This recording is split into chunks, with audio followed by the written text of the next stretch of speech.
সম্মানিত দর্শক শ্রোতা সবাইকে অনেক ধন্যবাদ জানাচ্ছি।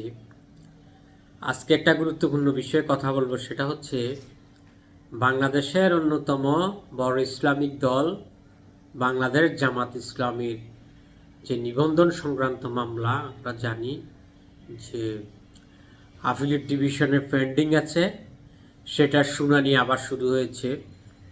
তো জামাত ইসলাম বাংলাদেশে একটা পুরাতন দল এবং জামাতের রাজনীতি নিয়ে মানুষের মধ্যে অনেক আগ্রহ আছে।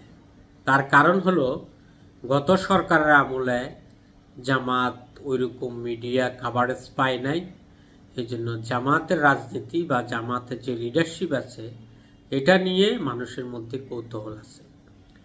আর দ্বিতীয়ত হচ্ছে যে গত আওয়ামী লীগ সরকারের আমলে শুরুর দিকে যে আমরা জানি যে জামাতের যে নিবন্ধন আছে ওইটার বিরুদ্ধে একটা রিট করে, তখন তৎকালীন হাইকোর্টে একটা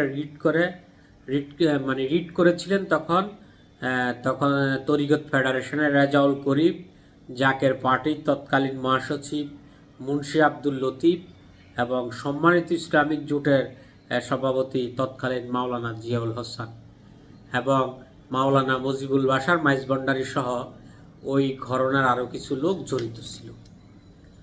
তখনকার কোর্টে এটা শুনানির পরে তখন ইলেকশন কমিশন কিন্তু জামাতের পক্ষে সাবমিশন দিয়েছে।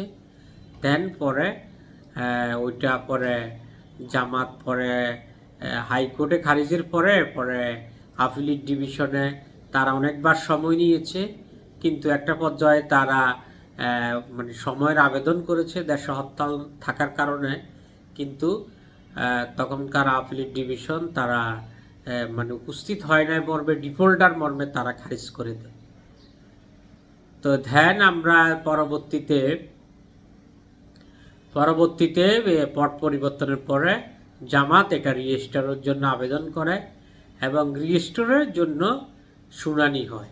শুনানিতে হাইকোর্টের মহামান্য আপিল বিভাগ তাদেরকে আবার পুনঃশুনানির অনুমতি দেয় এবং তার প্রেক্ষিতে গতকালকে মঙ্গলবার ওটার শুনানি হয়।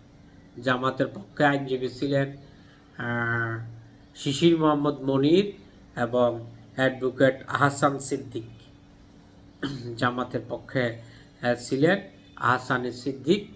তো তারা যেটা বলেছেন যে তারা কোর্টে যেটা যুক্তি দেখিয়েছেন যে যারা রিটকারী ছিল তারা তখন বলেছিলেন যে তারা এই জনস্বার্থে রিটটি করেছেন, কিন্তু তারা জনস্বার্থে করেন নাই, তারা করেছেন রাজনৈতিক স্বার্থে, ব্যক্তি স্বার্থে।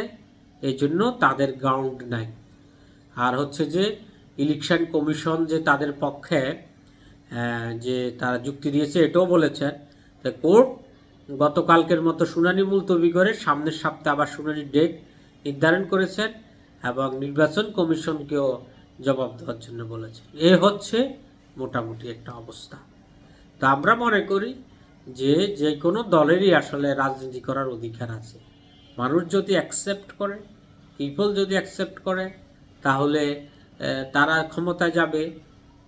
দেন এখন কাউকে আইনের মার পেছে বা জোর জবরদস্তি করে কোনো মতকে বন্ধ করা উচিত না। দর্শক, পিপল উইল ডিসাইডেড কারা ক্ষমতায় যাবে, কারা ক্ষমতায় যাবে না। কেউ যদি ভায়োলেন্স করে তাহলে আইনশৃঙ্খলা বাহিনী অ্যাকশন নেবে, এটাই হচ্ছে নিয়ম। তা আশা করি আইনের পথেই এটার একটা শুরু হবে। সম্মানিত দর্শক শ্রোতা সবাইকে অনেক ধন্যবাদ জানাচ্ছি। আসসালামু আলাইকুম।